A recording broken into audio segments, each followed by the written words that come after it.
বিসমিল্লাহির রহমানির রহিম। আজকে হচ্ছে 27শে ফেব্রুয়ারি 2026। আজকে আমরা আমাদের বিজিএস ব্যাচের স্পেশাল পাওয়ার্স অ্যাক্টের দ্বিতীয় ক্লাস শুরু করতে যাচ্ছি। দেখেন, স্পেশাল পাওয়ার্স অ্যাক্টের 24 ধারায় আলোচনা করছে কারফিউ বা সান্ধ্য আইন। তো কারফিউ বা সান্ধ্য আইন আসলে কি? এটা ফৌজদারি কার্যবিধির যে 144 ধারা আছে, 144 ধারার চেয়ে একটু গুরুতর প্রকৃতির অপরাধ। মানে যখন 144 জারি করে, তখন ওই নির্দিষ্ট জায়গায় সমাবেশে নিষেধাজ্ঞা থাকে, তবে স্কুল কলেজ এগুলো খোলা থাকতে পারে। কিন্তু কারফিউ দিলে স্কুল কলেজ বিশ্ববিদ্যালয় অফিস আদালত সবকিছু কি থাকতে হবে? বন্ধ থাকতে হবে। 144-এ কিন্তু কোর্ট কাছারি চলে, কিন্তু কারফিউতে কোর্ট কাছারিও কি থাকবে? বন্ধ থাকবে, এবং নির্দিষ্ট এলাকার বাইরে যেতে পারবে না, মানে ঘর থেকে বের হতে পারবে না। সো 144-এর বড় ওয়াই হচ্ছে কারফিউ। তো দেখেন, এখানে যদি আমরা পড়ি যে জেলা ম্যাজিস্ট্রেট বা মেট্রোপলিটন এলাকায় পুলিশ কমিশনার সান্ধ্য আইন জারি করতে পারে। তাহলে সান্ধ্য আইন জারি করতে পারে কে? জেলা ম্যাজিস্ট্রেট বা মেট্রোপলিটন এলাকায় কে? Police commissioner. উক্ত কর্তৃপক্ষের লিখিত অনুমতি ছাড়া সান্ধ্য আইনের আদেশে নির্ধারিত কোনো, আন্ডারলাইন করবে, নির্ধারিত কোনো এলাকা বা এলাকা সময়ের মধ্যে এবং নির্ধারিত সময়ের ভিতর কোনো ব্যক্তি উপস্থিত থাকতে পারবে না। যদি কেউ এই আদেশ ভঙ্গ করে, তার শাস্তি 1 বছর পর্যন্ত কারাদণ্ড বা জরিমানা সহ বাকি উভয়দণ্ড। তো কারফিউ এর, তাহলে কারফিউ যদি কেউ ভঙ্গ করে, সান্ধ্য আইন যদি কেউ ভঙ্গ করে, সাজা কত? 1 বছর কারাদণ্ড, জরিমানা বা উভয়দণ্ড। এটা হলো কথা। আর আমরা যদি বিআর অ্যাক্টে দেখি, বিআর অ্যাক্টেও এই কথাই বলছে। বিআর অ্যাক্টে কি বলছে একটু যদি পড়ি, যে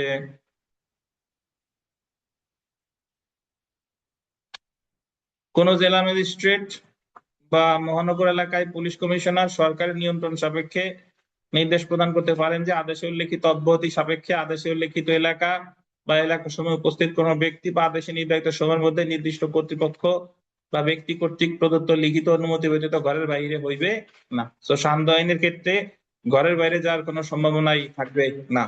যদি কোনো ব্যক্তি এই ধারার অধীন প্রদত্ত কোনো আদেশ লঙ্ঘন করেন, তাহলে তিনি অনধিক 1 বছরের কারাদণ্ড, অর্থদণ্ড, উভয় দণ্ডে দণ্ডিত হইবেন। তাহলে আমরা জেনে রাখলাম সান্ধ্য আইনের শাস্তি কি, এবং সান্ধ্য আইন হচ্ছে 144-এর চেয়ে গুরুতর প্রকৃতির একটা অপরাধ। তো আমরা এখান থেকে নর্মালি যে প্রশ্ন আসতে পারে যে সান্ধ্য আইন কে জারি করতে পারে, মেট্রোপলিটন এলাকায় কে জারি করে, আর অন্য কোথাও কে জারি করে? এইটা কি হবে যে যেমন কারফিউ জারি করছে। কার্যকর কারফিউ জারি করছে। আমরা চলে আসি আইন পাঠেই পড়ি। দেখেন, আইন পাঠে চলে আসি ধারা 25। 25 ধারা, এই আইন পাঠ বের করেন, 25 ধারা।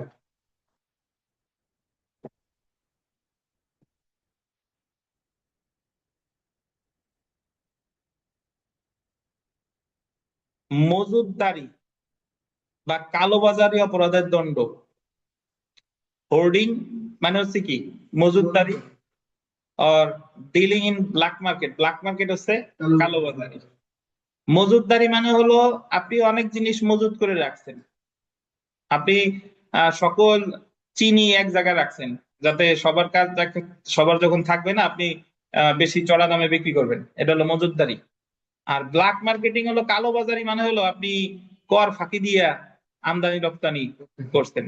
ভারত থেকে একটা জিনিস আনছেন, তা নর্মালি ভারত থেকে কিছু আনলে আপনার ওই যে ট্যাক্স দেওয়া লাগে, আপনি ট্যাক্স দেন নাই। ধরেন গতকাল দেখলাম যে আমাদের বাংলাদেশে ফলের তো অনেক দাম, আপেল 500 টাকা, মালটা 300-400 টাকা। ফলের উপরে বিদেশ থেকে যে ফল আমদানি হয়, সে ফলের উপরে 135% ট্যাক্স দেওয়া লাগে, যে কারণে ফলের দাম বেড়ে গেছে অনেক।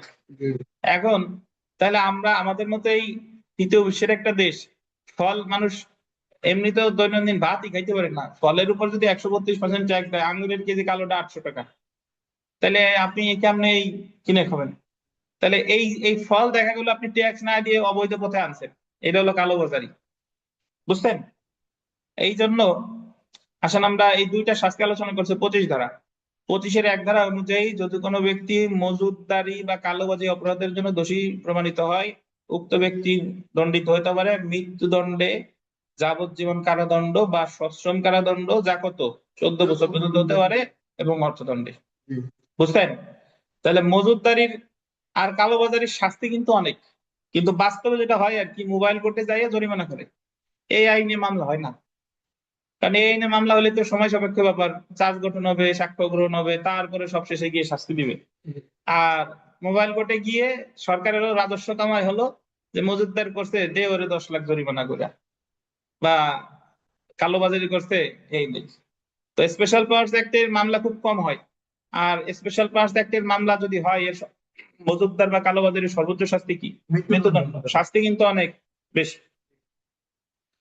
তারপরে দেখেন, কিন্তু মজুতদারের অপরাধে অভিযুক্ত ব্যক্তি যদি প্রমাণ করে যে আর্থিক বা অন্যবিধ লাভ করার উদ্দেশ্যে নহে, আন্ডারলাইন করেন, আর্থিক বা অন্যবিধ লাভ করার উদ্দেশ্য নহে, বরং সে অন্য কোনো উদ্দেশ্যে মজুত করেছিল, মানে সে আর্থিকভাবে লাভবান হওয়ার জন্য মজুত করে নাই, সে করছিল অন্য কোনো উদ্দেশ্যে, তবেও তাতেও তিনি দণ্ডিত হতে পারেন, অর্থদণ্ড সহ কত 3 মাস।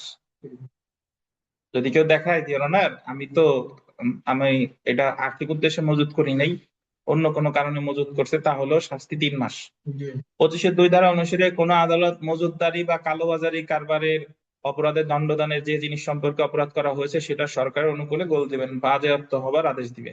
তাহলে যে জিনিসটা মজুত করছে বা যে জিনিসটা কালোবাজারি করছে সেটা কি করবে? ফরফেইট, বাজেয়াপ্ত করবে। তাহলে তানভীর আলম খান, হোর্ডিং আর ব্ল্যাক মার্কেটিং এর সাজা কত? মৃত্যুদণ্ড, যাবজ্জীবন কারাদণ্ড বা সশ্রম কারাদণ্ড, যা কত 14 বছর পর্যন্ত হতে পারে। আর যদি অন্য কোনো উদ্দেশ্যে রাখে, অর্থনৈতিক উদ্দেশ্য ছাড়া, তাহলে সেক্ষেত্রে কত?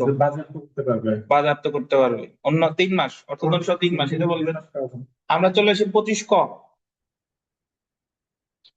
এই সাজা থেকেই প্রশ্ন আসে, সাজা থেকেই রিটেনে ফ্যাক্ট বেসড কোশ্চেন আসে, যে অমুক ভারত থেকে এই জিনিসপত্র ট্যাক্স দিয়ে আনছে, ট্যাক্স ছাড়া আনছে, তাহলে ওর বিরুদ্ধে কত ধারায় মামলা হবে, সর্বোচ্চ শাস্তি কি, এই ধরনের প্রশ্ন আসে। মুদ্রা বা সরকারি স্ট্যাম্প জালকরণের শাস্তি, এই মুদ্রা বা সরকারি স্ট্যাম্প জালকরণের শাস্তি কিন্তু দণ্ডবিধিতে আছে। দণ্ডবিধিতে শুধু মুদ্রা জালকরণের শাস্তি 231-এ 7 বছর, বাংলাদেশি মুদ্রা জালকরণের শাস্তি 232-এ যাবজ্জীবন বা 10 বছর, আর স্ট্যাম্প জালকরণের শাস্তি আছে 255, যাবজ্জীবন বা 10 বছর। সো এটা ওই দণ্ডবিধি ছাড়াও স্পেশাল পাওয়ার্স অ্যাক্টের আছে 25 ক। দেখেন, 1974 সালের বিশেষ ক্ষমতা আইনের 25 ক ধারায় মুদ্রা বা সরকারি স্ট্যাম্প জালকরণ শাস্তিযোগ্য অপরাধ। 25 ক ধারা অনুযায়ী 3 শ্রেণীর কার্য শাস্তিযোগ্য হবে, এটা বলতেন 3 শ্রেণীর কার্য। কোন ব্যক্তি মুদ্রা বা সরকারি স্ট্যাম্প জালকরণের জন্য দণ্ডিত হতে পারে যদি সে, এই যে, কোন মুদ্রা বা সরকারি স্ট্যাম্প জাল করে বা জাল করার প্রক্রিয়া জ্ঞাতসারে কোন অংশে, প্রক্রিয়ার জ্ঞাতসারে কোন অংশ সম্পন্ন করে। এক হচ্ছে যে আপনি হুবহু জাল করছেন, আরেক হচ্ছে হুবহু জাল করেন নাই কিন্তু এটার কোনো অংশ কি করছেন, সম্পাদন করছেন।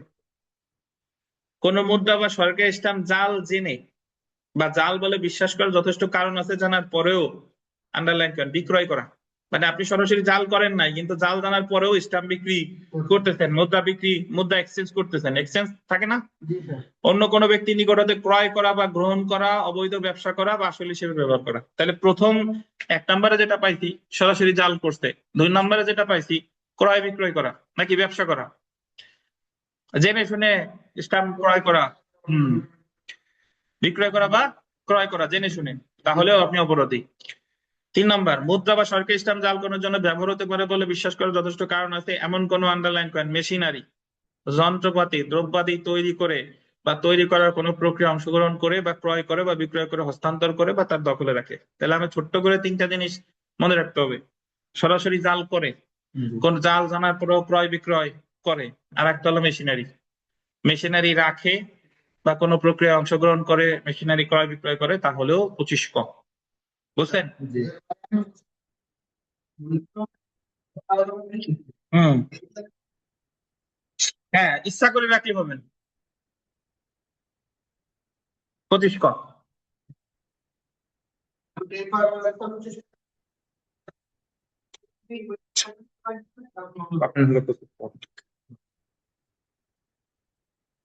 শাস্তিতে আসি, দেখেন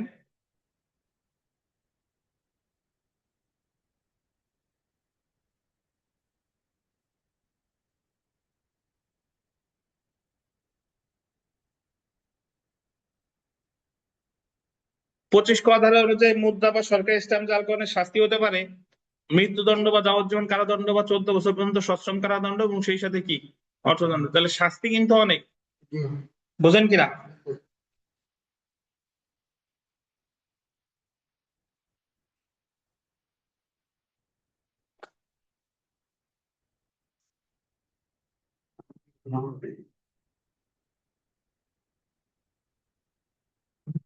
আসেনি উনি উকিল সাহেব হয়ে গেছে, আর কি আসবে। দেখেন বিগত বছর প্রশ্ন করি, অনলাইনে জয়েন করছিলাম। দ্য স্পেশাল পাওয়ার্স অ্যাক্ট এর 25 ধারায় জন্য সর্বোচ্চ শাস্তির বিধান আছে কি? মৃত্যুদণ্ড।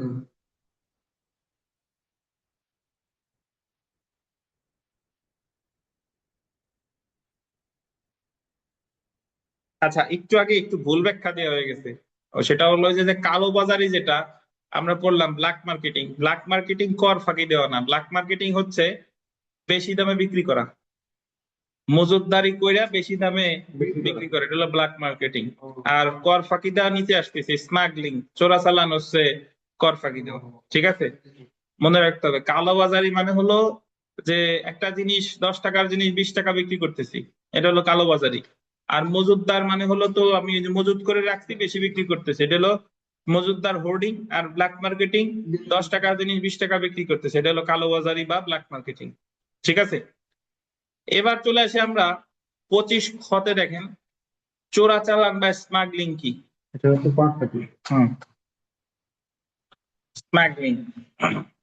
তাহলে আমরা 25-এ পড়ছি মজুতদার, মজুত প্লাস কালোবাজারি। আর 25 কতে পড়লাম কি? মুদ্রা বা স্ট্যাম্প জাল। শাস্তি কিন্তু ওই একই রকম, মৃত্যুদণ্ড, যাবজ্জীবন কারাদণ্ড, আবার কি সর্বোচ্চ 14 বছর। এবার আসে চোরাচালানের শাস্তি। দেখেন স্মাগলিং এর শাস্তি 1974 সালের বিশেষ ক্ষমতা আইনের 25 খ ধারায় চোরাচালান একটি শাস্তিযোগ্য অপরাধ। 1974 সালের বিশেষ ক্ষমতা আইনের 25 খ এর 1 ধারায় বলা হয়েছে, বর্তমানে বলবৎ কোন আইন দ্বারা বা আইনের অধীন আরোপিত বিধিনিষেধ লঙ্ঘন করে বর্তমানে বলবৎ কোন আইনের অধীন আদায়যোগ্য কোন শুল্ক বা কর ফাঁকি দিয়ে, শুল্ক বা কর ফাঁকি দিয়ে বাংলাদেশি, এই যে দেখেন আন্ডারলাইন করেন, পাট, স্বর্ণ, রূপা, স্বর্ণ, সিলভার, প্রস্তুতি দ্রব্যাদি, মুদ্রা, খাদ্যপণ্য, ঔষধসমূহ, আমদানিকৃত পণ্য, অন্য কোনো পণ্য সমূহ বাংলাদেশের বাইরে নিয়ে যায়। আপনি বাংলাদেশ থেকে কোনো জিনিস যখন বাইরে নিবেন তখনও ট্যাক্স দিতে হবে, যখন আনবেন তখনও ট্যাক্স দিতে হবে। সো বাংলাদেশের বাইরে যদি কোনো কিছু নিয়ে যান, বা এই যে দেখেন যে কোনো জিনিস বাংলাদেশে নিয়ে আসে, তাহলে সেটা কি বলে গণ্য হবে?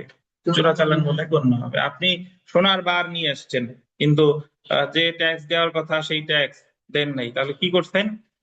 স্মাগলিং করছেন বা চোরাচালান করছেন। শাস্তিতে আসেন, দেখেন বিদেশি মদ নিয়ে আসছেন। আমাদের এক বিশিষ্ট অভিনেত্রীর বিদেশি মদ নিয়ে ধরা খাইছে, আমাদের উপদেষ্টা ছিল যে চটি ফারুকি, তার সহায়তায় তারে কোনো প্রকার মামলা টামলা ছাড়া ছেড়ে দেওয়া হয়েছে। আসে শাস্তিতে আসি। একটা জিনিস মনে রাখবেন, যা কিছু রটে ওর কিছু কিন্তু ঘটছে, নাহলে খালি খালি ওই জিনিসটা রটে নাই। আচ্ছা, শাস্তি দেখেন 25 খ এর 1 ধারায় চোরাচালানের শাস্তি হতে পারে মৃত্যুদণ্ড বা যাবজ্জীবন কারাবাস বা 14 বছর। তো শাস্তি মনে রাখা কিন্তু একটু সহজ আছে, যে মৃত্যুদণ্ড, যাবজ্জীবন আর কত? 14 বছর। তবে এই জায়গায় একটা বিশেষ বিধান আছে, 2 বছরের কম হবে না। তাহলে স্মাগলিং এর সর্বনিম্ন শাস্তি যদি বলে কত? 2 বছর। আর ওখানে যে আমরা পড়ছিলাম যে ব্ল্যাক মার্কেটিং, ওই জায়গায় বলছে যে হোর্ডিং, মজুদ যদি কেউ অন্য উদ্দেশ্যে রাখে, আর্থিক উদ্দেশ্য ব্যতীত, তাহলে শাস্তি হতে পারে 3 মাস। 1974 সালের বিশেষ ক্ষমতা আইনের 25 খ এর 2 ধারা আন্ডারলাইন করেন। 25 খ এর 2 ধারা অনুযায়ী যদি কোনো ব্যক্তি বাংলাদেশে অন্য, গোল দিবেন, নিষিদ্ধ পণ্য বিক্রি করে বা বিক্রির প্রস্তাব দেয় বা বিক্রির জন্য প্রদর্শন করে বা নিয়ন্ত্রণে বা দখলে রাখে, তাহলে 25 খ 2 ধারায় উল্লেখিত চোরাচালানের জন্য দণ্ডিত হবে। এবং 25 খ 2 ধারায় উল্লেখিত শাস্তি কত? 7 বছর, যা 1 বছরের নিচে হবে না, এবং দণ্ডিত হবে। নিষিদ্ধ কোনো পণ্য নিয়ে আসছে, আমাদের তানভীর আলম খান ভারত থেকে একটা নিষিদ্ধ পণ্য নিয়ে আসছে যেটা বাংলাদেশে নিষিদ্ধ, তাহলে সাজা হবে 25 খ 2-তে। 25 খ আবার তো নেশা জাতীয় দ্রব্য, সেই মাদক দ্রব্য নিয়ন্ত্রণে ধরা হবে না। আপনি ডল নিয়ে গেছেন লোকজনের কাছে বিক্রি করার জন্য, নিষিদ্ধ পণ্য, সাবধান। তাহলে সাজা কিন্তু সর্বোচ্চ 7 বছর, কয় বছরের কম হবে না, 1 বছরের কম হবে। তাহলে এই জায়গায় মেইন যে জিনিসগুলো মনে রাখতে হবে ভাই সেই সাজাই, যে hoarding and black marketing 25, counterfeiting coin and government stamp 25A, আর এই যে আপনার স্মাগলিং এর সাজা 25B। তো এর মধ্যে 25B এর 1 আছে, B এর 2 আছে। নিষিদ্ধ পণ্য আনলে B এর কত, 2। 7 বছর আর নিচে কত হবে না, 1 বছরের কম হবে না। জেনে রাখা ভালো। ধরেন আপনি ভারত থেকে হরিণের মাংস নিয়ে আসছেন এবং বাংলাদেশে এনে ক্রয় বিক্রয় করতেছেন। সো হরিণের মাংস কি আমাদের এই জায়গায় অ্যাভেলেবল আছে? ওই জিনিসটা কি নিষিদ্ধ। সো এই ক্ষেত্রে আপনি দণ্ডিত হবেন 7 বছর, আর সর্বনিম্ন কত, 1 বছর। জেনে রাখা ভালো। দেখেন 35(খ)(1) ধারায় সর্বোচ্চ শাস্তি হতে পারে মৃত্যুদণ্ড, বা সর্বনিম্ন হতে পারে কত, 2 বছর। আর 35(খ)(2) ধারায় সর্বোচ্চ শাস্তি হতে পারে, সরি 25(খ)(2), 35 বলছি, 25(খ)(1), 25(খ)(2) এর শাস্তি হতে পারে সর্বোচ্চ কত, 7 বছর, আর সর্বনিম্ন 1 বছর। তো আপনার এখানে মেইনলি যে জিনিসটা মনে রাখতে হবে যে কোন ধারায় কি অপরাধ আছে, সর্বোচ্চ সাজা কত, সর্বনিম্ন সাজা কত।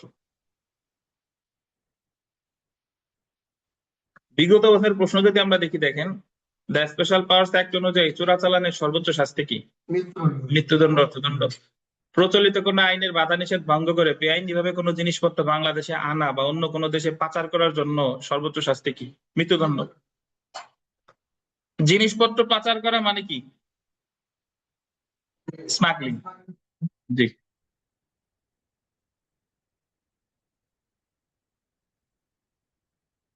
তারপরটা যদি দেখেন, the special powers act 1974 section B(2) তে বর্ণিত অপরাধের সর্বনিম্ন শাস্তি কি। দেখছেন সরাসরি কি আছে তা বলে নাই, বলছে 25B(2) তে কি আছে। 25B(2) তে আছে কি, নিষিদ্ধ বস্তু ক্রয় বিক্রয় সর্বোচ্চ 7, সর্বনিম্ন কত, 1।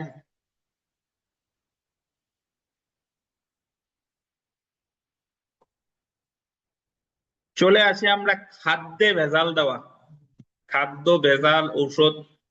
আমাদের সবচেয়ে বড় যে সমস্যাটা বাংলাদেশে বর্তমানে আছে সেটা হলো এই খাদ্যে ভেজাল। এবং এই খাদ্যে ভেজালের জন্য আমরা এই যে বিভিন্ন প্রকার রোগ ব্যাধিতে আক্রান্ত হচ্ছি, অপরিণত বয়সেই ক্যান্সার, কিডনি রোগ বিভিন্নতায় আক্রান্ত হয়ে আমরা মারা যাচ্ছি। কিন্তু এই বিষয়ে সকলেই জানে, সকলেই করতেছে, কিন্তু সরকার কোনো পদক্ষেপ নেয় না। নির্দিষ্ট যে সরকারই আসুক না কেন, নির্দিষ্ট একটা ব্যবসায়িক গোষ্ঠীর কাছে বা একটা সিন্ডিকেটের কাছে আমরা কি, জিম্মি। তো এই যে আমরা বর্তমানে যে ব্রয়লার মুরগি যে কম, ওই যে কতদিন দেখলাম খুলনা বিশ্ববিদ্যালয়ে গবেষণা চালাইছে যে কি কি রাসায়নিক উপাদান আছে মানব দেহের নিতে পারে, যা তার চেয়ে কয়েক গুণ বেশি অ্যান্টিবায়োটিক দিয়ে। সো গুড় বলেন, এই যে গতকাল দেখলাম মুড়ি, সাদা মুড়ি আমরা খাই, মুড়ির ভিতরেও কি কি মিশাই। তো এগুলা আসলে যা খাই তাতেই ভেজাল। শাকসবজি খাবো তাতেও ভেজাল, চাল খাবো ভেজাল, আটা খাবো ভেজাল। কিছু খাবেন না, খালি বাতাস নিবেন, বাতাসও দূষিত। দেখেন তো তাহলে কিন্তু এই এই ধারা প্রয়োগ করে কয়েকটারে মৃত্যুদণ্ড দিয়ে দিতে হবে, তাহলে দেশ ঠান্ডা হয়ে যাবে। দেখেন 25(গ) ভেজাল দেওয়া বা ভেজাল খাদ্য বা পানীয় বা ঔষধ বা প্রসাধনী বিক্রয় করার শাস্তি। 1974 সালের বিশেষ ক্ষমতা আইনের 25(গ) ধারায় ভেজাল খাদ্য, পানীয়, ঔষধ, প্রসাধনী বিক্রয় বা ভেজাল মিশ্রণ শাস্তিযোগ্য অপরাধ। এমন অপরাধের শাস্তি হইতে পারে মৃত্যুদণ্ড, যাবজ্জীবন কারাদণ্ড বা কত, 14 বছর পর্যন্ত সশ্রম কারাদণ্ড এবং অর্থদণ্ড। তাহলে শাস্তি কিন্তু আগের গুলার মতোই, মৃত্যুদণ্ড, যাবজ্জীবন কারাদণ্ড বা কত, 14 বছর পর্যন্ত সশ্রম। 25(গ) বিধান করা হয়েছে, এটা যদি আমরা একটু পড়ি, দেখেন যে ব্যক্তি কোন খাদ্য বা পানীয় দ্রব্য খাদ্য পানীয় হিসেবে ব্যবহার করার উদ্দেশ্যে বা উক্ত দ্রব্য খাদ্য বা পানীয় হিসেবে বিক্রয় হওয়ার সম্ভাবনা আছে জেনে উক্ত দ্রব্যকে খাদ্য বা পানীয় হিসেবে ক্ষতিগ্রস্ত করার জন্য উক্ত দ্রব্যে কি দেন, ভেজাল দেন। কোন দ্রব্য খাদ্য বা পানীয় হিসেবে ক্ষতিকর জেনে বিশ্বাস করার কারণ থাকা সত্ত্বেও উক্ত দ্রব্য বা ক্ষতিকর হিসেবে পরিগণিত হয়েছে, ক্ষতিকর হয়েছে, খাদ্য বা পানীয় হিসেবে অনুপযোগী, তা বিক্রয় করে। দেখেন আগেরটা হলো ভেজাল দিতে, আর এটা হলো কি, আন্ডারলাইন, বিক্রয় করে বা বিক্রয় করার প্রস্তাব দেন বা প্রদর্শন করে। তাহলে মুড়ি তে বিষাক্ত জিনিসপত্র দিছে, মুড়ি যে তৈরি করতেছে আবার যে জেনে শুনে বিক্রয় করতেছে। তারপর দেখেন চিকিৎসার উদ্দেশ্যে কোনো ঔষধ বা চিকিৎসা আয়োজনে বিক্রয় বা ব্যবহার করা যাবে এই অভিপ্রায়ে বিক্রয় বা ব্যবহার করার সম্ভাবনা আছে জেনে উক্ত ঔষধ বা চিকিৎসা আয়োজনের ফলপ্রসূতা হ্রাস করার বা কার্যকারিতা পরিবর্তন ঘটানোর সেটাকে ক্ষতিকর করার জন্য এমন ভাবে ভেজাল প্রদান করেন যেন উহা ভেজাল প্রক্রিয়াধীন হয় নাই। তাহলে প্রথমটা ভেজাল দিছে খাদ্যে, দ্বিতীয়টা ওইগুলো বিক্রি করছে, তৃতীয়টা ভেজাল দিছে কিসে? ঔষধে। এই টেকনিক আপনার মনে রাখতে হবে। এই শুনেন, এই টেকনিক মনে রাখতে হবে লিখিত পরীক্ষা যাওয়ার সময়, যে 25 গতে প্রথমে হলো খাদ্যে ভেজাল দিছে, তারপরে হলো ওইগুলো বিক্রি করছে, পরেরটা দিছে কি? ঔষধে ভেজাল। এই শর্ট টেকনিক মনে না রাখলে আপনি তো এই লাইন বাই লাইন তো মনে রাখতে পারবো না। তারপরে দেখেন কোন ঔষধ বা চিকিৎসা আয়োজনে এমন ভাবে ভেজাল দেওয়া হয়েছে যাতে সেটার ফলপ্রসূতা হ্রাস পায়, কার্যকারিতা পরিবর্তন ঘটে, সেটাকে ক্ষতিগ্রস্ত করে, তা জেনেও সেটা ভেজালবিহীন হিসেবে বিক্রয় করেন, বিক্রয়ের জন্য প্রস্তাব করেন। তাহলে আগেরটা হলো ওষুধ ভেজাল করছে, আর এটা হলো ভেজালি ওষুধ কি বিক্রি করতেছে। তাহলে একই রকম, খাদ্যে ভেজাল দিছে, খাদ্যে ভেজাল বিক্রি করছে, ঔষধে ভেজাল দিছে, ঔষধে ভেজাল কি বিক্রি করছে। বিক্রয়ের জন্য প্রস্তাব দেন, প্রদর্শন করেন, ভেজাল নয় বলে কোন ঔষধালয় হতে চিকিৎসার উদ্দেশ্যে প্রদান করেন বা ভেজাল সম্বন্ধে জ্ঞাত নয় এমন ব্যক্তি দ্বারা চিকিৎসা উদ্দেশ্যে ব্যবহার করেন। তারপরে দেখেন জ্ঞাত সারে কোনো ঔষধ বা চিকিৎসা আয়োজনে ভিন্নতর এক ঔষধ বা চিকিৎসা আয়োজন হিসেবে বিক্রয় করেন বা বিক্রয়ের জন্য প্রস্তাব দেন বা প্রদর্শন করেন, চিকিৎসার উদ্দেশ্যে কোনো ঔষধালয় হতে প্রদান করেন, সেক্ষেত্রে তার শাস্তি হবে কি? দেখেন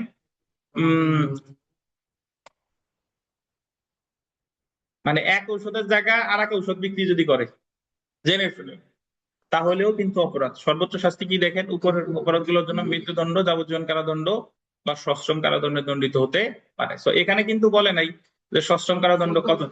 14, তাহলে লিখে নেন 14 বছরের জায়গায় একটু লিখে নেন 14 বছর সশ্রম লেখা আছে, জি 14 বছর সশ্রম। তাহলে আগের মতোই ধারাবাহিকতা, মৃত্যুদণ্ড, যাবজ্জীবন কারাদণ্ড বা 14 বছর সশ্রম। এবার আসি আমাদের তানভীর আলম খানের জায়গায়। Tanvir Alam Khan fair and lovely মাখান না ভাই? না, সত্যি কথা বলেন, কোনোদিনও না। তা কি ক্রিম মাখান? কিছু একটা মাখান। পন্ডস লোশন, এই যে দেখছেন পন্ডস লোশন, কিউট ক্রিম। এই পন্ডস লোশন বা কিউট ক্রিমে যদি ভেজাল দেয়, সেটার শাস্তি এসে 25 গদ 2 দেখেন। প্রসাধনের উদ্দেশ্যে বিক্রয় বা ব্যবহার করা যাবে এই অভিপ্রায় বা উক্ত উদ্দেশ্যে বিক্রয় বা ব্যবহার হওয়ার সম্ভাবনা আছে জেনে কেশ তৈল। আপনি যেরকম ওই সুন্দরবন থেকে কালো জিরার তেল কিনছেন না, না আগের থেকে, ওই তেলে যদি কেউ ভেজাল দেয়, টয়লেট সাবান অন্য প্রসাধনীতে এমন ভাবে ভেজাল দেন যাতে সেটা চুল, ত্বক, গাত্র, চর্মের বর্ণ, শরীরের যে কোনো অংশের জন্য কি হয়? ক্ষতিকর। তার মানে প্রসাধনী সামগ্রীতে যদি ভেজাল দেয় এবং যদি সেটা ক্ষতিকর হয়, কোন কেশ তৈল, টয়লেট সাবান অন্য প্রসাধনীতে এমন ভাবে ভেজাল দেওয়া হয়েছে যাতে চুল, ত্বক, গাত্র, চর্মের বর্ণ, শরীরের যে কোনো অংশের জন্য ক্ষতিকর হয়, তা জেনে ভেজাল দ্রব্য হিসেবে সেটা কি করে বিক্রয় করে বা বিক্রয়ের জন্য কি দেন? প্রস্তাব দেন বা প্রদর্শন করেন, তাহলে তিনি সশ্রম কারাদণ্ড শাস্তিযোগ্য হবেন, যার মেয়াদ 5 বছর এবং সেই সাথে কি অর্থদণ্ড। 5 বছর প্লাস অর্থদণ্ড। তাহলে এই জায়গার শাস্তিও কিন্তু একেবারে কম না। এই যে আপনি ভেজাল যে দেয় প্রসাধনী সামগ্রী, কবে দেখছেন? টিভিতে প্রতিবেদন দেখে, কিন্তু কোন জায়গায় এই স্পেশাল পাওয়ার্স একটি মামলা দিয়েছে কিনা সন্দেহ আছে। সব জায়গায় যায় কিন্তু যে ভ্রাম্যমাণ আদালত দিয়ে জরিমানা করছে। তো আপনি এই জায়গা করতে হবে, জরিমানা তো করবেই, আবার মামলাও হবে 25 গতে। এখন আপনি আজকে একজন মানে কম শক্তিশালী তারে জরিমানা করলেন, মামলা দিলেন, যখন আপনি বসুন্ধরা গ্রুপের ভেজালের বিরুদ্ধে করতে যাবেন তাহলে কিন্তু ওই জায়গায় মামলা কি হয়ে যাবে? থেমে যাবে। এবং এটা যে শুধু বাংলাদেশের জন্য প্রযোজ্য বিষয়টা তা না, এটা সারা বিশ্বের।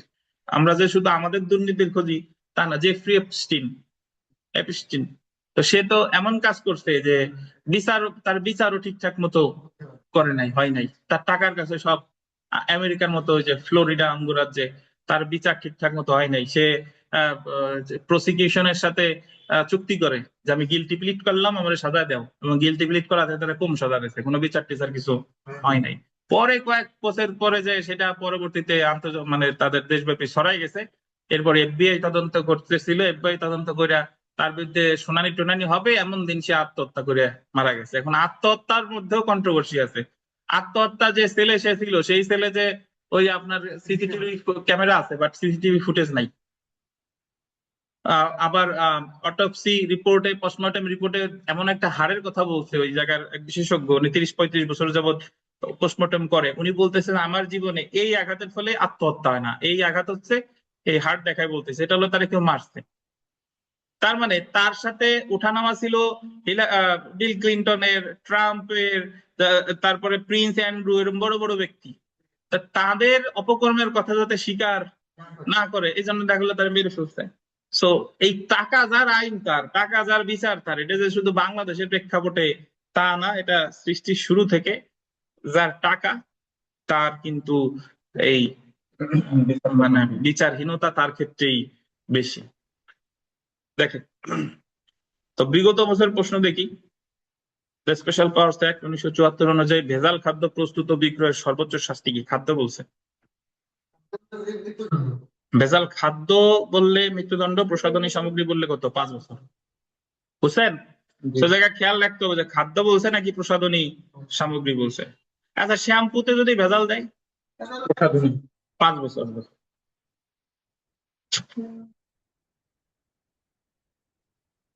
25 ঘতে আসি, দেখেন, চেষ্টা ইত্যাদির জন্য শাস্তি। যে ব্যক্তি এই আইনের অধীন কোন অপরাধ সংগঠনের চেষ্টা করেন, ষড়যন্ত্র করেন, চেষ্টা করেন মানে অ্যাটেম্প্ট নিছে, ষড়যন্ত্র মানে কনস্পাইরেসি, বা সংগঠনের প্রস্তুতি নেন বা প্ররোচনা দেন, তিনি অপরাধের জন্য নির্ধারিত শাস্তিতে দণ্ডিত হবেন। বলেন তো, নারী ও শিশু নির্যাতন দমন আইনে প্ররোচনার শাস্তি আছে কততে? 30।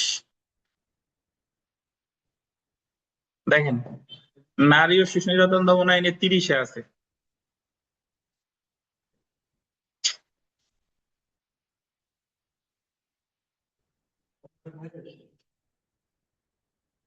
ঠিক না?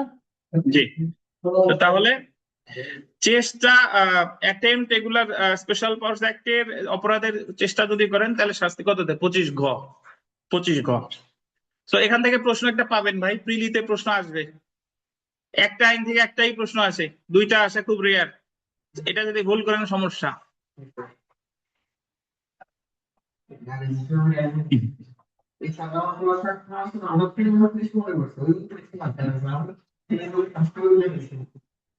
আচ্ছা, সেলফ প্র্যাকটিস দেখেন, এগুলো মোটামুটি সেলফ প্র্যাকটিসে যা পারবেন, মূল আলোচনা করলে পারা যাবে, তো এটা আর না পড়ি। সরাসরি আমরা চলে আসি পরের ধারায়। 25 ঘ পর্যন্ত আমাদের পড়া শেষ। এখানে একটা ছক আছে, দেখেন, শাস্তির ছক আছে না? এই ছকটা দেখেন, প্রথমে আছে অন্তর্ঘাত বা মালামাল প্রভৃতির ইচ্ছামূলক ক্ষতি সাধন। অন্তর্ঘাতটা ইংরেজিতে কি বলে? স্যাবোটেজ। সর্বোচ্চ শাস্তি মৃত্যুদণ্ড, যাবজ্জীবন কারাদণ্ড, 14 বছর। 6 নাম্বার ধারা লেখছে ক্ষতিকর কার্যসমূহ নিষিদ্ধ করেন, এটা লেখেন বাতিল। এটা কেটে দেন, মানে 6 নম্বর তো 16 নাম্বার, এটা বাতিল।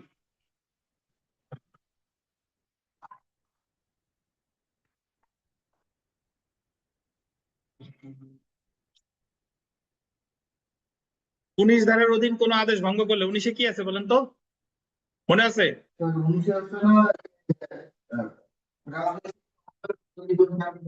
Subversive association. জি, তাহলে সেক্ষেত্রে 3 বছর। আর কতিপয় সংঘ সমিতি গঠনে নিষেধাজ্ঞা, এটাও কত? 3 বছর, 20 ধারা। 23-এ একটা সাজা আছে, ওইটাও 3 বছর। ওই যে প্রোটেক্টেড প্লেস, প্রোটেক্টেড এরিয়া, ওই সকল জায়গায় যদি যাই তাহলে শাস্তি 23-এও 3 বছর। এটা জায়গা বলে নাই, বাট আমরা ওই জায়গায় লিখেছিলাম। সান্ধ্য আইন বা কারফিউ, কারফিউর সাথে 1 বছর। আজকে পড়লাম মজুদদারি, কোনো কিছু মজুদ করে রাখা, বেশি রাখা। আর কালোবাজারি মানে হলো বেশি দামে বিক্রি করা, হোর্ডিং আর ব্ল্যাক মার্কেটিং। মৃত্যুদণ্ড, যাবজ্জীবন কারাদণ্ড, আর কত? 14 বছর। এবং এই জায়গায় আর একটা বিষয় আছে, যদি সে মানে আর্থিক কারণ ছাড়া অন্য কোনো উদ্দেশ্যে মজুদ করে তাহলে শাস্তি কত? 3 মাস। 3 মাস। 25 ক দেখেন, কারেন্সি নোট, স্বর্গের স্ট্যাম্প জাল করা, শাস্তি মৃত্যুদণ্ড, যাবজ্জীবন, বা কত? 14 বছর। 25 ক্ষয়ের 1, চোরাচালানের শাস্তি, পেনাল্টি ফর স্মাগলিং। চোরাচালান মানে হলো ওই শুল্ক ফাঁকি দিয়া, কর ফাঁকি দিয়ে আমদানি রপ্তানি করছেন জিনিসপত্র। পেনাল্টি ফর স্মাগলিং, মৃত্যুদণ্ড, যাবজ্জীবন কারাদণ্ড, 14 বছর, 2 বছরের কি হবে না, কম হবে না। তারপর নিষিদ্ধ বস্তু, তানভীর আলম খানরে যে উদাহরণ দিলাম, 7 বছর, কয় বছর কম হবে না? 1 বছরের কম হবে না। তারপর দেখেন 25 গ, ভেজাল খাদ্য দেওয়া, মানে ভেজাল খাদ্য তৈরি করা, বিক্রি করা, শাস্তি মৃত্যুদণ্ড, যাবজ্জীবন কারাদণ্ড, 14 বছর। আর এই জায়গায় আরেকটা কথা বলে নাই, ভেজাল ঔষধ যদি দেয় তাহলে কত? 5 বছর। প্রসাধনী সামগ্রী, সরি, ভেজাল ঔষধ আর খাবার তো মৃত্যুদণ্ড, আর যদি প্রসাধনী সামগ্রী দেয় তাহলে 5 বছর। আর 25 ঘতে বলছে এই আইনের অধীন ওই অ্যাটেম্পট, তারপরে আপনার কনস্পাইরেসি, অ্যাবেটমেন্ট, সবগুলোর শাস্তি আছে 25 ঘতে। যে যে যেগুলার অ্যাটেম্পট দিবে, যেগুলার ষড়যন্ত্র করবে, যেগুলার অ্যাবেট করবে, ওই অপরাধে সমান শাস্তি।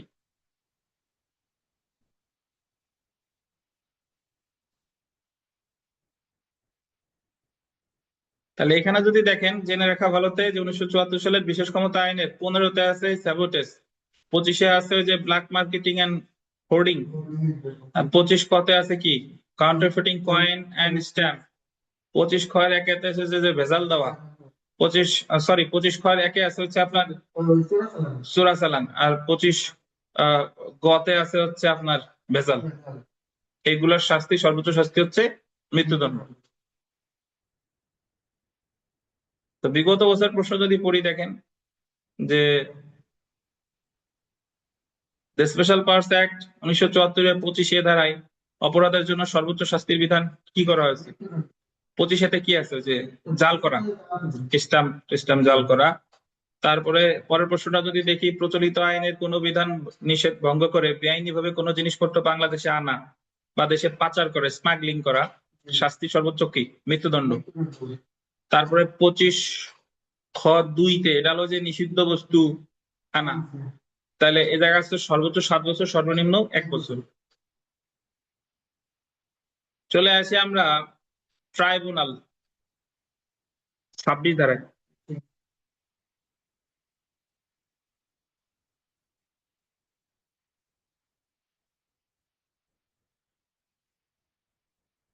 26-এর 2 ধারায় বলা হয়েছে, প্রত্যেক দায়রা জজ, অতিরিক্ত দায়রা জজ এবং যুগ্ম দায়রা জজ তার নিজস্ব দায়রা বিভাগের মধ্যে এই আইন অনুসারে বিচারযোগ্য অপরাধ সময়ের বিশেষ বিচারের জন্য বিশেষ ট্রাইব্যুনাল বলে গণ্য হবে। তাহলে 26-এর 2 ধারা অনুযায়ী বিশেষ ট্রাইব্যুনালের বিচারক হতে পারে কে কে? এটা ইম্পর্টেন্ট, দেখেন আন্ডারলাইন করেন, দায়রা জজ, অতিরিক্ত দায়রা জজ আর কে? যুগ্ম দায়রা জজ। তাহলে স্পেশাল ট্রাইব্যুনাল বিচারক হবেন দায়রা জজ, অতিরিক্ত দায়রা জজ আর যুগ্ম দায়রা জজ। তবে শর্ত থাকে যে এই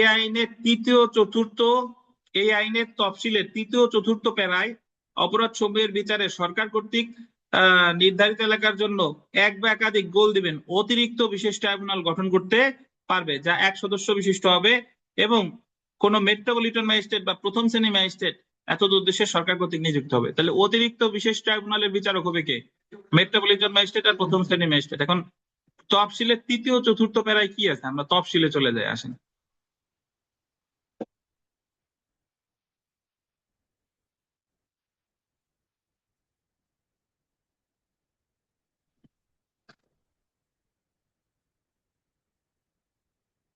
তৃতীয়তে আসে, দেখেন, অস্ত্র আইন 1878 আর বিস্ফোরক দ্রব্য আইন 1908। তাহলে এইগুলার বিচার করবে কে? প্রথম শ্রেণী ম্যাজিস্ট্রেট বা মেট্রোপলিটন ম্যাজিস্ট্রেট।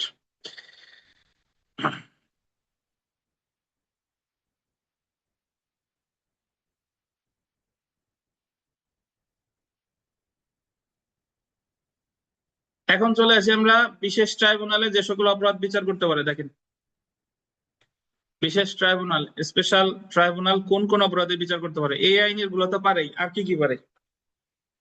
1974 সালের বিশেষ ক্ষমতা আইনের 26-এর 2 ধারা অনুসারে গঠিত বিশেষ ট্রাইব্যুনাল এই আইনের তফসিলে উল্লেখিত নির্দিষ্ট অপরাধ সমূহ বিচার করতে পারবে। কি কি পারে? দেখেন, বিশেষ ট্রাইব্যুনাল তফসিলে উল্লেখিত নিম্নলিখিত অপরাধ সমূহের বা নিম্নলিখিত আইনে উল্লেখিত অপরাধ সমূহ বিচার করতে পারবে। কি কি? 1974 সালে বিশেষ ক্ষমতা আইনের অপরাধ, এটা তো পারেই। আর্মস অ্যাক্টের অপরাধ, এটাও কি পারে। দ্য এক্সপ্লোসিভ সাবস্টেন্সেস অ্যাক্ট 1908, এটাও পারে। ইমার্জেন্সি পাওয়ার্স অ্যাক্ট 1975, এটাও পারে। ফরমালিন নিয়ন্ত্রণ আইন 2015, এটাও পারে। এনি অ্যাটেম্পট অর কনস্পাইরেসি, মানে উদ্যোগ বা ষড়যন্ত্র টু কমিট করার জন্য, or any abatement of or any preparation for commission of any of the above offenses, অথবা উপরে যে অপরাধগুলোর কথা বলছে এগুলার প্ররোচনা, ষড়যন্ত্রের অপরাধের বিচারও করতে পারে।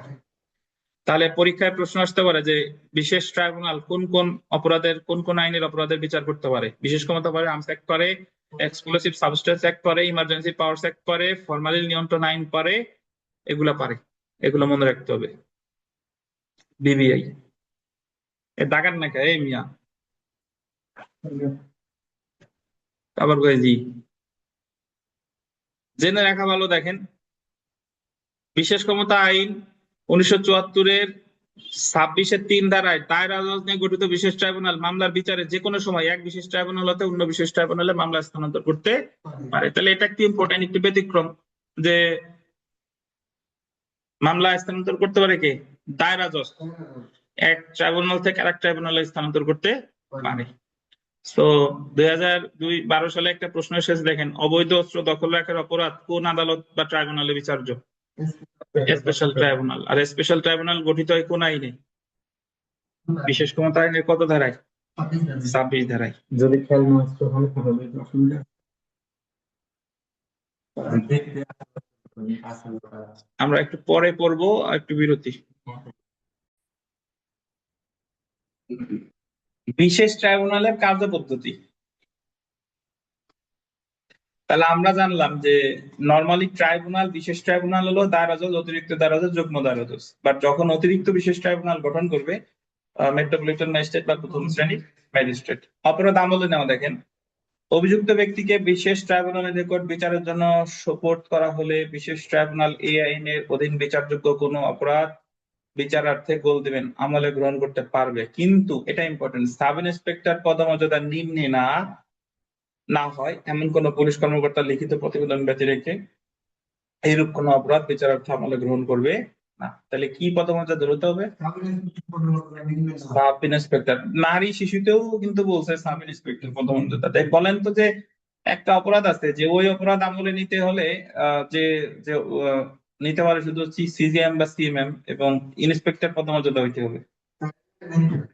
ম্যারিটাল রেপ ফৌজদারি কার্যবিধির 560 ধারা, 560 ধারা, ওটা ইন্সপেক্টর পদমর্যাদার কারো ছাড়া কিন্তু রিপোর্ট নিবে না এবং আমলে নিতে পারে শুধুমাত্র সিজিএম আর সিএমএম।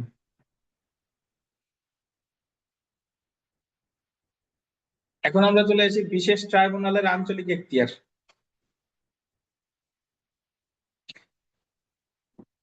কোন ব্যক্তি কর্তৃক এই আইনের অধীন অপরাধ সংগঠনে অভিযোগ করা হলে ওই ব্যক্তি আপাতত যে স্থানে রয়েছে বা অপরাধটি বা সেটার কোনো অংশবিশেষ যে স্থানে সংঘটিত হয়েছে, দুইটা বিষয়। অপরাধীর যে জায়গায় কি পাওয়া গেছে বা অপরাধটি বা সেটার কোনো অংশবিশেষ যে স্থানে কি সংঘটিত হয়েছে সেই স্থানের এখতিয়ার সম্পন্ন কোনো বিশেষ ট্রাইব্যুনাল সেটা সম্পর্কিত কার্যধারা গ্রহণ করা যাবে। তাহলে এখানে ফৌজদারি কার্যবিধির যে place of inquiry and trial 177 থেকে 189 সেটার বিধানাবলীর দরকার নাই। এই জায়গায় আলাদাভাবে বলছে যে অপরাধী যে ওই ব্যক্তি যে স্থানে আছে বা যে স্থানে অপরাধ সংঘটিত হয়েছে। চলে আসি আমরা বিশেষ ট্রাইব্যুনালের অধিবেশন। কি দেখেন তানভীর আলম খান? কম নাই তো দরকার, আপনার বেশি কে দেখতে বলছেন? যা পড়ি তাই দেখেন।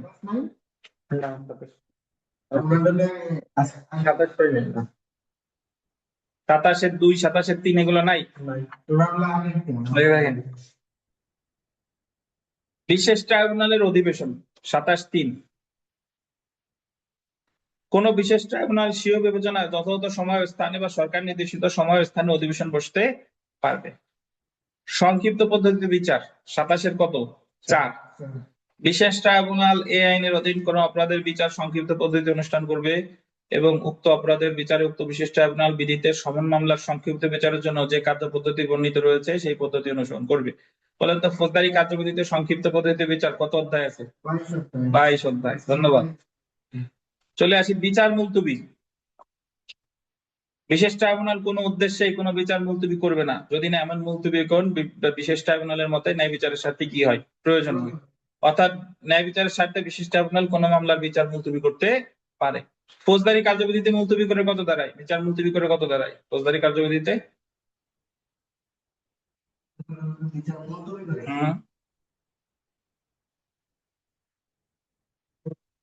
অনলাইনে বলেন, পারবেন কেউ? অনলাইন অফলাইন ফৌজদারি কার্যবিধিতে কোন মামলার কার্যক্রম মুলতবি করে কত দাঁড়ায়? 344 দাঁড়ায়। 344। দেখেন, হ্যাঁ দেখেন, চলে আসি অনুপস্থিতির বিচার। Trial in absentia. 27-6 উপধারায় অভিযুক্ত ব্যক্তির অনুপস্থিতিতে বিচার সংক্রান্ত বিধান আলোচনা করা হয়েছে। 6 উপধারায় বলা হয়েছে যে ক্ষেত্রে বিশেষ ট্রাইব্যুনাল এই মর্মে বিশ্বাস করার কারণ থাকে যে কোন অভিযুক্ত ব্যক্তি পলাতক রয়েছে, আত্মগোপন করেছে, যেন তাকে গ্রেফতার বা বিচারের জন্য বিশেষ ট্রাইব্যুনালে সোপর্দ করা না যায়, তাকে আশু গ্রেফতারের কোনো সম্ভাবনা না থাকে, সেই ক্ষেত্রে বিশেষ ট্রাইব্যুনাল অন্তত বলতে দেবেন 2টি বহুল প্রচারিত বাংলা দৈনিকে সংবাদপত্রে প্রজ্ঞাপিত আদেশ দ্বারা আদেশে উল্লেখিত মেয়াদের মধ্যে অভিযুক্ত ব্যক্তিকে বিশেষ ট্রাইব্যুনালে হাজির হওয়ার নির্দেশ দিবেন। তাহলে এখানে আগের মতোই, আগে ফৌজদারিতে বাংলা জাতীয় দৈনিক ছিল 2টা, এই ক্ষেত্রেও 2টা। বর্তমানে ফৌজদারি কার্যবিধিতে অ্যামেন্ডমেন্ট করা হয়েছে কয়টা? 1টা। আর কতদিনের মধ্যে হাজির করবে এটা ফৌজদারিতেও নাই, এখানেও নাই। অভিযুক্ত ব্যক্তি যদি উক্ত নির্দেশ পালনে ব্যর্থ হন তাহলে তার অনুপস্থিতিতে বিচার সম্পন্ন করতে পারবে। সো জুডিশিয়ারিতে যে ধরনের প্রশ্ন হয়ে থাকে যে ট্রায়াল ইন অ্যাবসেন্সিয়া আছে স্পেশাল পাওয়ার্স অ্যাক্টের কত ধারায়? 27-6। হ্যাঁ, অতঃপর 6 ক উপধারা বলা হয়েছে যে ক্ষেত্রে কোনো মামলায় কোনো অভিযুক্ত ব্যক্তিকে ট্রাইব্যুনালে হাজির করার বা হাজির হবার তারপরে দেখেন জামিনে মুক্তি পাওয়ার পর তিনি পলাতক হন বা ট্রাইব্যুনালে হাজির হতে ব্যর্থ হন, সেই ক্ষেত্রে উপধারা 6 এর বিধান প্রযোজ্য হবে না এবং ট্রাইব্যুনাল অনুপস্থিতি বিচার করার কারণ লিপিবদ্ধ করে অভিযুক্ত ব্যক্তির অনুপস্থিতিতে বিচার সম্পন্ন হবে। সো যদি জামিনে যিনি আছেন তিনি পালালে কিন্তু ট্রায়াল ইন অ্যাবসেন্সিয়াল বিধানাবলী প্রযোজ্য হবে না। চলে আসি অধিকতর তদন্ত, ফার্দার ইনভেস্টিগেশন। বিশেষ ট্রাইব্যুনাল বল দেবেন আবেদনের ভিত্তিতে বা স্বীয় উদ্যোগে, suo motu and on any application. এই আইনের অধীন বিচার্য কোনো অপরাধ সম্পর্কে যে কোনো মামলায় কোনো পুলিশ কর্মকর্তাকে অতিরিক্ত তদন্ত করার বা ট্রাইব্যুনাল কর্তৃক নির্ধারিত সময়ের মধ্যে প্রতিবেদন পেশ করার নির্দেশ দিতে পারে। তাহলে পরীক্ষায় যেটা আসে যে অধিকতর তদন্ত কিভাবে করে, স্বপ্রণোদিত হয় নাকি আবেদনের ভিত্তিতে? স্বপ্রণোদিত হয়ে পারে, আবেদনের ভিত্তিতেও পারে। তাহলে রিডিং পড়বেন, এখনই যে সব মনে থাকবে বিষয়টা তা না, বারবার দেখতে হবে। বিশেষ ট্রাইব্যুনাল কর্তৃক দণ্ড প্রদানের ক্ষমতা। এখন আমরা চলে এসেছি যে বিশেষ ট্রাইব্যুনাল কি দণ্ড দিতে পারে। কোন দায়রা জজ, অতিরিক্ত দায়রা জজ বা যুগ্ম দায়রা জজ নিয়ে গঠিত কোনো বিশেষ ট্রাইব্যুনাল কর্তৃক দোষী সাব্যস্ত কোনো ব্যক্তিকে এই রূপ যে কোনো দণ্ডদান করতে পারে যা উক্ত অপরাধের ক্ষেত্রে আইন অনুমোদন করেছে, অর্থাৎ মৃত্যুদণ্ড, যাবজ্জীবন কারাদণ্ড বা 14 বছর পর্যন্ত সশ্রম কারাদণ্ড দিতে পারবে। তাহলে নরমালি ফৌজদারি কার্যবিধির 31-3 বলছে যুগ্ম দায়রা জজ সর্বোচ্চ দণ্ড দিতে পারে কত? 10 বছর। কিন্তু যুগ্ম দায়রা জজ যদি বিশেষ ট্রাইব্যুনাল হয় তিনি কিন্তু মৃত্যুদণ্ডও দিতে পারবেন। অবশ্যই অনুমোদন, অবশ্যই হাইকোর্টের অনুমতি নিতে হবে। তারপরে দেখেন কোন মেট্রোপলিটন ম্যাজিস্ট্রেট বা প্রথম শ্রেণী ম্যাজিস্ট্রেট নিয়ে গঠিত কোনো বিশেষ ট্রাইব্যুনাল 7 বছরের বেশি কারাদণ্ড বা 10,000 টাকার বেশি জরিমানা করতে পারবে না। তাহলে আমরা যদি ফৌজদারি কার্যবিধির সাথে মিলাই যে একজন প্রথম শ্রেণীর ম্যাজিস্ট্রেট তার সাধারণ এখতিয়ারের দণ্ড দিতে পারে 5 বছর 32-এ, আর 33-এর কতে ফৌজদারি কার্যবিধি 33-এর কতে বিশেষ ক্ষমতা বলে তিনি সর্বোচ্চ সাজা দিতে পারে কত? 7 বছর। আবার যখন তিনি বিশেষ ট্রাইব্যুনালের বিচার দায়িত্ব প্রাপ্ত হচ্ছেন তখনও তিনি সর্বোচ্চ সাজা দিতে পারে কত? 7 বছর এবং 10,000। বুঝছেন?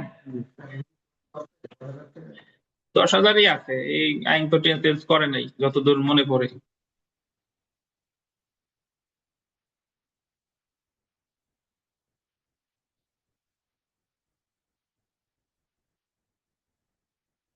উনত্রিশ ধারায় চলে আসি, দেখেন বিশেষ ট্রাইব্যুনালের কার্যধারায় বিধির প্রয়োগ।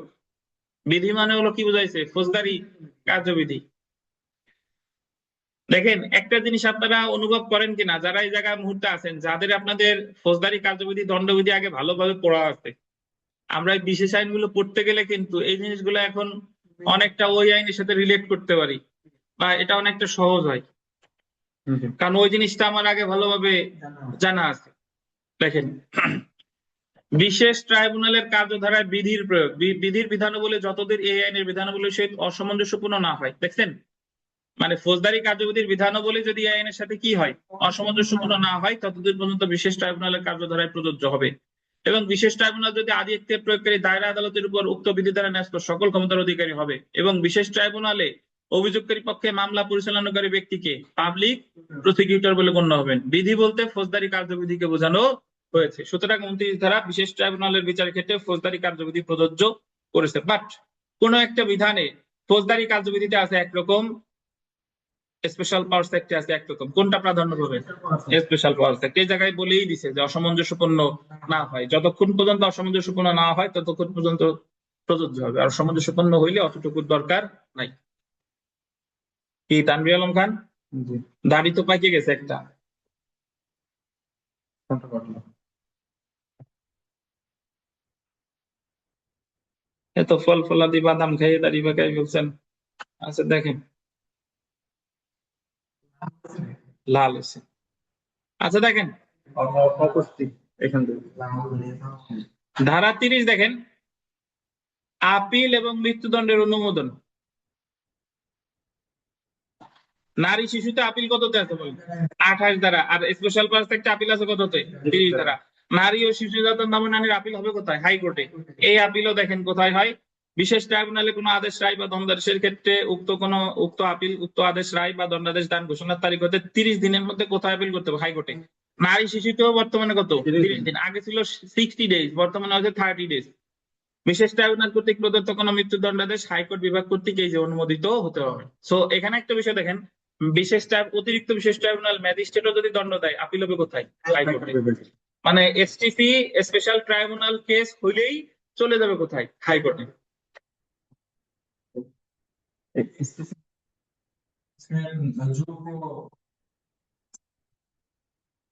জেলা জজ আপনি বলেন মায়ের যুগ্ম জেলা জজ করবেন, যুগ্ম দায়রা জজ করতে পারে, অতিরিক্ত দায়রা জজ করতে পারে, দায়রা জজও করতে পারে।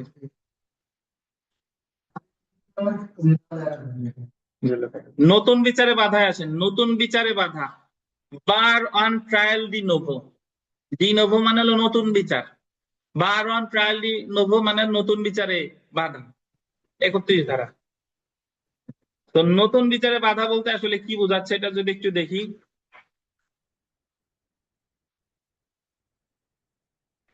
বিশেষ ট্রাইব্যুনাল যদি না অন্যভাবে সিদ্ধান্ত গ্রহণ করে, তাহলে ইতিমধ্যে যে সাক্ষীর সাক্ষ্য গ্রহণ করা হয়েছে তাকে পুনরায় তলব বা পুনরায় শুনানি করতে বাধ্য হবে না, বা যে কার্যধারা ইতিমধ্যে অনুষ্ঠিত হয়েছে তা নতুন ভাবে আরম্ভ করতে কি হবে না? বাধ্য হবে না। তবে ইতিমধ্যে প্রদত্ত বা গৃহীত সাক্ষ্যের ভিত্তিতে বিচার করবে এবং মামলা যে পর্যায়ে উপনীত হয়েছে সে পর্যায়ে হতে বিচার কি চালিয়ে যেতে পারবে। সো অনেক ক্ষেত্রে আছে যে এক আদালত সাক্ষ্য গ্রহণ করার পরে বিচারক বদলি হয়ে আবার আসছে, সে ইচ্ছা করলে পূর্ববর্তী সাক্ষীদের সাক্ষ্য আবার গ্রহণ করতে পারে, কিন্তু স্পেশাল পাওয়ার অ্যাক্টের ক্ষেত্রে সেটা নিষেধ করে দিছে যে যে সাক্ষ্য গ্রহণ করা হয়েছে তো হয়েছে, আর কি করা যাবে না?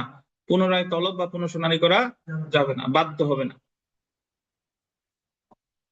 চলে আসি 32 ধারা, অপরাধ সহ আমলযোগ্য ও জামিন অযোগ্য হইবে। দেখেন, বিধিতে বা আপাতত বলবৎ অন্য কোনো আইনে যা কিছু থাক না কেন, এই আইনের অধীন সকল অপরাধ গোল দিবেন আমলযোগ্য হইবে। আমলযোগ্য হইবে মানে কি? মানে কগনিজেবল। তাহলে ইসের শাস্তি মাত্র 1 বছর, কারফিউর শাস্তি মাত্র 1 বছর, বাট সেটা কি? আমলযোগ্য। এই আইনের অধীন বিচার্য অপরাধ অভিযুক্ত বা দণ্ডিত কোনো ব্যক্তি যদি কারাগারে থাকেন, তাহলে তাকে জামিনে বা তার নিজ মুচলেকায় মুক্তি দেওয়া হবে না, যদি না এই রূপ মুক্তির আবেদন সম্পর্কে অভিযোগকারী পক্ষ শুনানির সুযোগ পেয়ে থাকে। মানে যিনি মামলা করছে তাকে অবশ্যই শুনানির সুযোগ দিতে হবে। যে ক্ষেত্রে অভিযোগকারী পক্ষ এইরূপ আবেদনের বিরোধিতা করে, সেই ক্ষেত্রে ম্যাজিস্ট্রেট বা বিশেষ ট্রাইব্যুনাল বা আদালত এই মর্মে সন্তুষ্ট হন যে অভিযুক্ত ব্যক্তি উক্ত অপরাধে দোষী না হলে বিশ্বাস করার মতো যুক্তিসঙ্গত কারণ আছে। তো জামিনযোগ্য নাকি জামিনযোগ্য আছে, জামিনের বিষয় আছে কত? 32। আমলযোগ্যতা আছে কততে? 32। এইভাবে বলতে পারে যে বিশেষ ক্ষমতা আইনের যে অপরাধ সমূহ আমলযোগ্য কত ধারায় আছে? 32। জামিনের সম্পর্কে আছে কত? 32। শিশু আইনে আছে কত? 29, 52। 29 আর 52। নারী শিশুতে জামিন আছে কততে? 20 আছে বোধহয়, নাকি? 19 আর কততে আছে? শুধু 19। আচ্ছা আচ্ছা দেখেন, এখন আমরা চলে এসেছি সরকারের নিকট পুলিশ কর্মকর্তার প্রতিবেদন দাখিল। এই আইনের অধীন বিচার্য কোনো অপরাধ সম্পর্কে গ্রেফতারকারী পুলিশ কর্মকর্তা গ্রেফতারকারী ব্যক্তিকে নিকটতম ম্যাজিস্ট্রেটের নিকট হাজির করার পর অবিলম্বে এইরূপ গ্রেফতার সম্পর্কে ম্যাজিস্ট্রেটের নিকট তার দাখিলকৃত প্রতিবেদনের একটি অনুলিপি সরকার সাধারণ বা বিশেষ আদেশ দ্বারা যেমন নির্দেশ দেয় তেমন কর্মকর্তার মাধ্যমে সরকারের নিকট প্রেরণ করবে। তাহলে উনি যিনি গ্রেফতার করলো উনি তো ম্যাজিস্ট্রেটকে তো জানাচ্ছেই, সাথে সাথে জানাবে কারে? সরকারে। 34 ধারায় চলে আসি, আদালতের এখতিয়ারে প্রতিবন্ধকতা। এই আইনের অধীন প্রদত্ত কোনো আদেশ, জারিকৃত কোনো নির্দেশ, গৃহীত কোনো কার্যধারা বা ক্ষেত্রমতে অনুরূপভাবে দেওয়া হয়েছে বলে কোনো আদেশ, নির্দেশ বা কার্যধারা সম্পর্কে এই আইনের বর্ণিত বিধান ব্যতীত কোনো আদালতে প্রশ্ন উত্থাপন করা যাবে না। এই আইনের অধীন সরল বিশ্বাসে করা হয়েছে বা করতে চাওয়া হয়েছে এমন কোনো কিছুর জন্য সরকার বা কোনো ব্যক্তির বিরুদ্ধে মোকদ্দমা, মামলা বা অন্য কোনো কার্যধারা চলবে না। দায় মুক্তি দিছে যে এই আইনের অধীনে যদি কোনো অ্যাকশন গ্রহণ করে সেটার বিরুদ্ধে পরবর্তীতে কোনো দেওয়ানি বা ফৌজদারি মামলা কি বলেন হবে না। যেটা ইম্পর্টেন্ট 34 ক বেশি ইম্পর্টেন্ট, মৃত্যুদণ্ড কার্যকর করুন।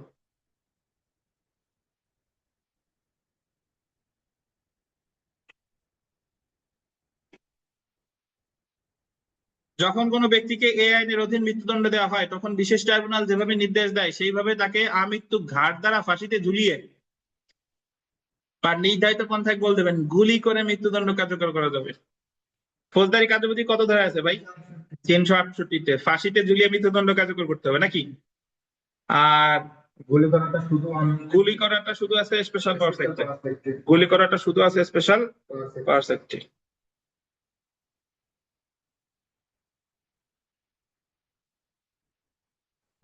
বলাই নেই এখানে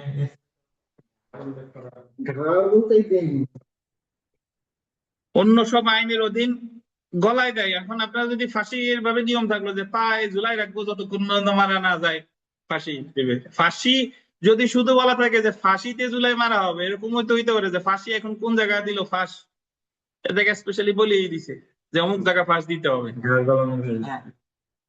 34-এর খ দেখেন, অন্য সব আইনের উপর আইনের প্রাধান্য বিধি বা আপাতত বলবৎ অন্য কোন আইনের বিধানাবলীর সহিত এই আইনের কোনো কিছু অসামঞ্জস্যপূর্ণ হওয়া সত্ত্বেও এই আইনের বিধানাবলী কি হবে? কার্যকর হবে। সো জেনে রাখা ভালো। যদি আমরা চলে আসি যে বিশেষ আদালত কর্তৃক প্রদত্ত কোনো দণ্ড 30 ক ধারায় সরকার যে কোনো, এটা ইম্পর্টেন্ট দেখেন, বিশেষ আদালত কর্তৃক প্রদত্ত কোনো দণ্ড 30 ক ধারায় সরকার যে কোনো সময় হ্রাস, বাতিল বা পরিবর্তন করতে পারে। 30 কতে সরকার হ্রাস, বাতিল বা পরিবর্তন করতে পারে।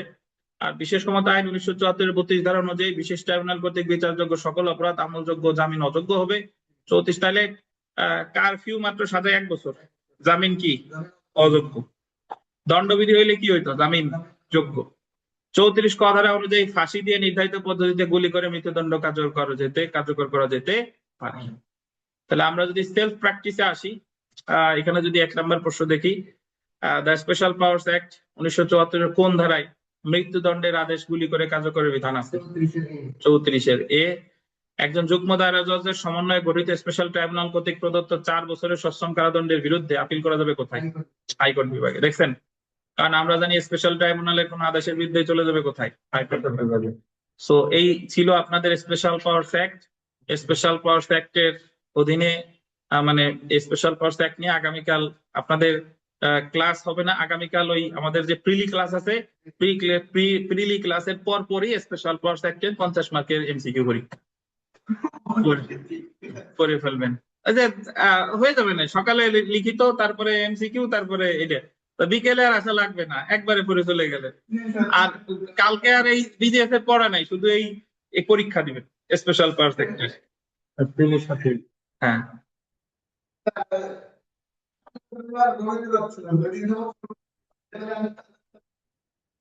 ওই কাজী নজরুল রবীন্দ্রনাথের ঈদে বাণীর সাথে এই 50টার ভিতরে এর কিছু থাকবে না?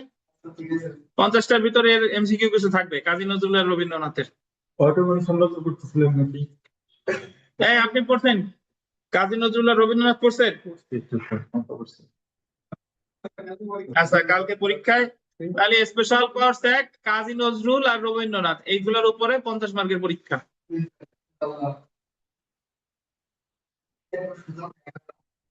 তাহলে ভালো থাকেন, আল্লাহ হাফেজ। হ্যাঁ।